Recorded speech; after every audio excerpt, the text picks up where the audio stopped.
Meus alunos do oitavo ano, vamos começar mais uma unidade, né, do nosso segundo módulo. Hoje a gente vai entrar na unidade 4, em que a gente vai trabalhar o simbolismo, tá, que é uma corrente estética, né, e na segunda parte desse capítulo a gente vai falar da arte nova, tá? E dentre isso a gente vai ver, vamos começar com uma introdução ao simbolismo, onde eu vou falar um pouquinho sobre o que é o simbolismo, qual é as propostas e as prioridades desse movimento estético, né? Vamos também estar falando sobre dentre os pintores, os artistas dessa corrente estética. Vamos estar falando do Gustave Moreau, tá? O misticismo de Moreau, o onírico de Redon. Vamos estar falando da emoção aflorada de Rodin. Vamos estar falando também dos mosaicos de Klimt, tá? E a mulher de Manche, tá? E vamos terminar com uma atividade prevista para essa aula de hoje. E nós vamos ter uma novidade no final dessa nossa aula, que nós vamos estar colocando aqui, né, uma atividade chamada desafio. Então, vai ser dada uma atividade e essa atividade constitui uma pergunta, onde vocês vão pesquisar uma pergunta ou sobre essa aula ou sobre as aulas anteriores, mas dentro desse módulo aqui. E essa atividade, a novidade dela é que ela é pontuada, ou seja, você responder e responder certo, você vai estar tendo nota atribuída. E detalhe, nós vamos estar fazendo em toda a aula, nós vamos estar colocando uma atividade, tá? Então vamos lá, vamos começar então falando para vocês uma introdução, para fazer uma introdução ao simbolismo, né? O que foi o simbolismo? O simbolismo foi um movimento estético, né, consolidado em 1885, tá? Foi uma corrente que surgiu e ela foi formada por artistas e escritores, tá? Franceses, tá? E eles eram descontentes, eles estavam descontentes com o racionalismo e com o materialismo do mundo moderno na época.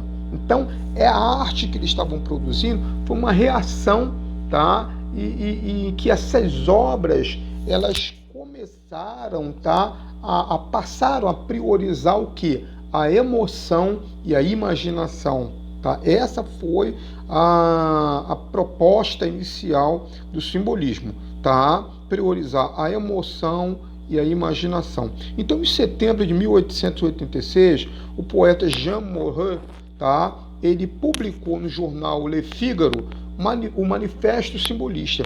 Eu já expliquei para vocês o que é um manifesto.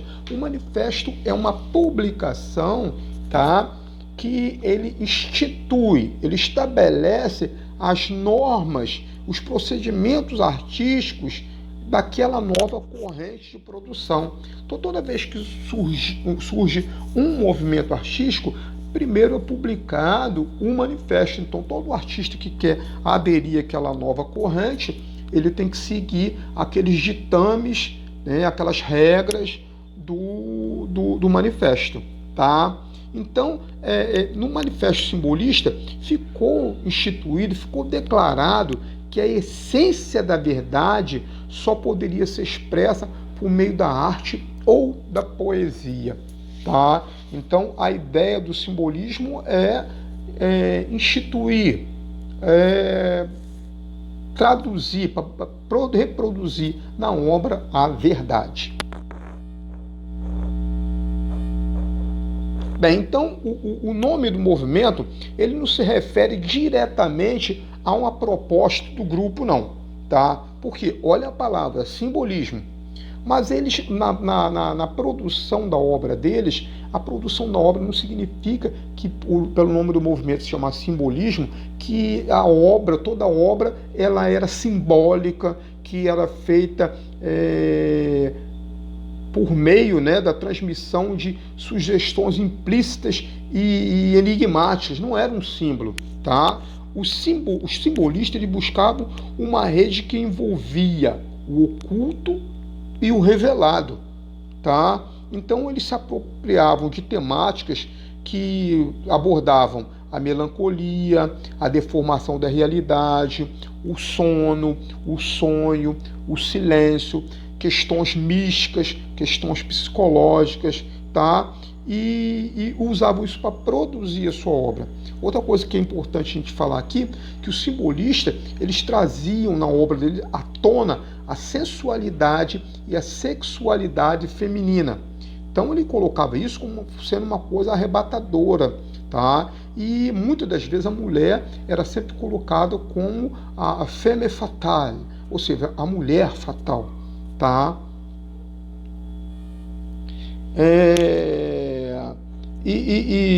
Mas aí vem uma outra pergunta, tá? O simbolismo, ele se fez presente apenas na arte e na literatura da França? A resposta é não, tá? Essa estética, ela fluiu durante todo o século, tá? E ela chegou até o século XX e a diversos países europeus, tá? Então o simbolismo foi, tá, ainda um movimento literário que foi movido pelos ideais românticos, influenciado pelo misticismo oriental. E ele teve como característica o subjetivismo, a musicalidade, o transcendentalismo e a filosofia, tá? Então nós vemos aí a obra, né, Chapéu e Echarpe de Pena, de 1909, e a do artista Gustavo Klimt, tá? Vemos aí a representação, né? Aí nós vemos uma senhora, mas ela aí está sendo representada dentro dessa proposta do simbolismo, tá? Uma mulher fatal, uma mulher que causa, uma mulher que impacta quando ela chega, até pela vestimenta, né? Bem, o Manifesto Simbolista, tá? Foi publicado em 1888, né? E os artistas pós-impressionistas, como Paul Gauguin, tá? Eles se alinhavam às tendências simbolistas. Então, na década de 1870, tá? Iniciou-se por meio de obras em que o subjetivismo teve mais força, né? Que é a objetividade, tá? Como o francês Gustave Moreau, Pierre Puvis de Chavannes, tá? Então a produção de Moreau e Pierre, tá? Eles partem para uma riqueza de detalhes, né? E no caso de Chavannes, né? Do Chavannes, o que sobressai é a simplicidade das formas e as cores em tom pastel. Tá, nós vemos aí uma obra de Chavannes, né? Essa obra chama Outono, ela é de 1864, é um óleo sobre tela, está no Museu de Arte Americana em Washington, tá? Gustave Moreau, tá? Foi um pintor simbolista francês e foi um dos fundadores do simbolismo, tá? Ele apreciava a retratação de civilizações, mitologias, tá? Gostava também de retratar em suas obras imagens místicas, e geralmente carregadas de sensualidade, tá? E ele costumava também estabelecer na sua obra, né, essa oposição bem, mal, masculino, feminino, tá? E a partir de 1870, o seu estilo passou a sofrer algumas transformações, tá? E aí ele começou a utilizar e a destacar o contraste entre luz e sombra, tá? E é importante você saber que mesmo com os detalhes e precisão do desenho, é possível detectarmos nessa tela uma aura de mistério, tá? E uma forte carga de sensualidade, tá? Que esses dois aspectos eram desejados pelo Moreau. Bem, aí nós temos, né, Hércules e a Hidra de Lehmann, tá? Usou um tema, tá, para produzir essa obra, um tema mitológico, né? Bem, outro artista também, né? Agora a gente vai falar do Redon, o Odilon Redon, tá? Ele é um artista francês e a obra dele está muito ligado ao onírico. Quando eu falo de onírico, eu estou falando que é ligado ao imaginário, ao sonho, tá? Então, ele experimentou diversos gêneros das artes visuais, mas ele produzia, né, desenho a carvão, litografia, pintura, e nas suas telas, geralmente, ele usava temas fantásticos ligados à literatura, né, do Edgar Allan Poe. Tá? Então, ele representou em preto e branco, tendo a partir de então voltado às cores. Em 1890 ele voltou a pintar de forma colorida, tá? Geralmente paisagens oníricas em óleo ou pastel, tá? E vamos observar nessa tela que eu vou mostrar para vocês que ela parece ter sido extraída de um sonho, tá? E ela possui adereços, figuras não totalmente humanas, o sol tá antropoformizado e o rosto com traços humanos, tá? O nome da obra é O Sol Negro, e nós vimos, né, aí como que Redon retratou. Olhem que o Sol ele tem um rosto humano, né, e carregando o tempo com o seu calor. Tá? Essa obra está no Museu de Arte Moderna em Nova York, dos Estados Unidos. Tem 32,4 centímetros, 23,8 centímetros. Bem, agora vamos falar da emoção aflorada de Rodin, né? O Rodin foi objeto de reações negativas por parte de outros artistas. Ele não era pintor, ele era um escultor, tá? E ele sempre esteve aberto a novas possibilidades de suas esculturas. Dentro dessa proposta da estética simbolista, tá? O Rodin produziu a obra O Beijo. Tá? Essa obra foi inspirada na Divina Comédia, tá? De Dante Alighieri. Nessa obra, tá?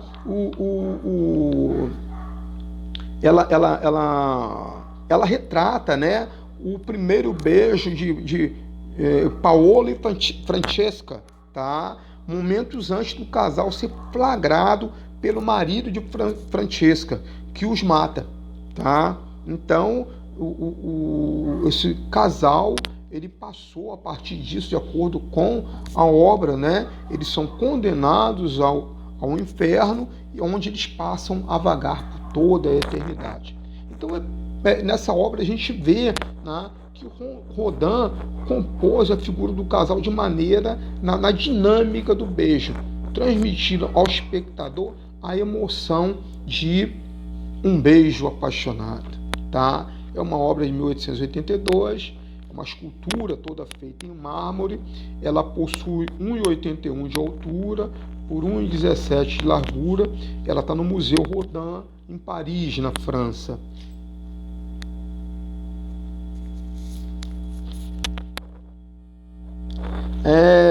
Um outro artista também que atuou dentro dessa proposta, né, e que a gente vai falar sobre ele, é o pintor austríaco, né, o Gustavo Klimt, tá? Ele iniciou ainda na adolescência os seus estudos dentro da estética clássica, da arte clássica, tá? E em 1890 ele desenvolveu aos poucos seu próprio estilo. Ele mesclava temáticas simbolistas, elementos impressionistas, tá? E também um elemento da arte nouveau, tá? Em 1897 ele fundou e liderou o chamado Grupo Secessão, tá? Foi um movimento de artistas austríacos que eles procuravam romper com as novas normas artísticas da época em que eles vivenciaram, tá? E uma das obras mais famosas de Klimt foi o retrato de Adele Bloch-Bauer, né? Essa obra ela faz parte da fase de ouro de Klimt, tá? Ele passou a experimentar em suas telas composição no estilo de mosaico bizantino, tá? Que ele viu na cidade italiana de Ravenna, e ele se apaixonou por essa forma de produzir e começou a aplicar isso em suas obras, tá? Então, nessa obra que nós vamos ver, ele pintou, né, estabelecendo uma composição em forma de mosaico, utilizando padrões diferentes, de forma que a vestimenta da modelo se mescla com o fundo, né, e dando a impressão de que a roupa dela está toda incrustada, né, de joias e pedras preciosas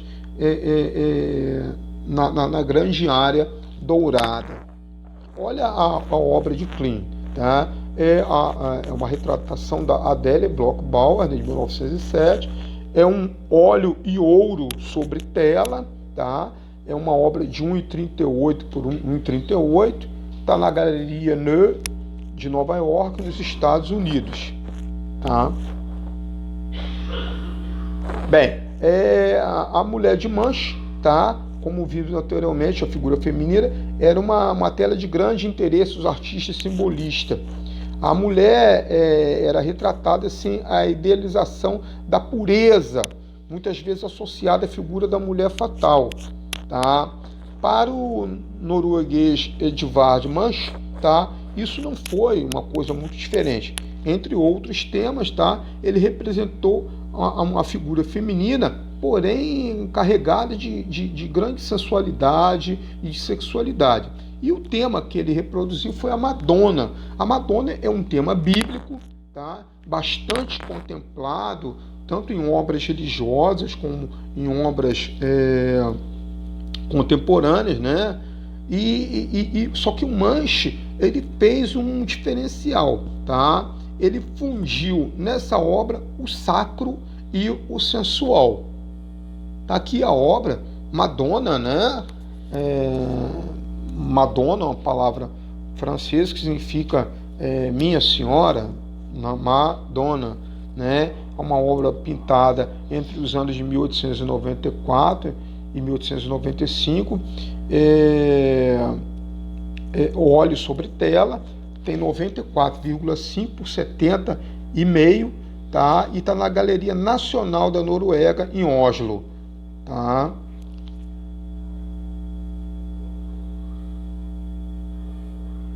Bem, então, baseado nessa nossa aula, eu vou pedir vocês para responderem a seguinte pergunta como nossa atividade, tá? Quais os aspectos humanos foram priorizados pelo movimento artístico simbolismo? Tá? A pergunta está relativa à nossa aula, tá? E a matéria responde essa questão, tá? Bem, e a nossa novidade, vamos à nossa novidade, que é o desafio. Com base no assunto de nossas aulas, estaremos apresentando a partir desta aula uma série de desafios. E os alunos que alcançarem êxito no cumprimento serão pontuados pelas tarefas pedidas. Então, pesquisem sobre esta imagem e respondam na atividade de dúvida no nosso portal do Plural, né? Vocês vão colocar lá a resposta, tá? E a pergunta é: qual o nome dessa obra e de seu autor? Eu estou dando uma dica. É uma pintura, uma obra de pintura francesa, tá?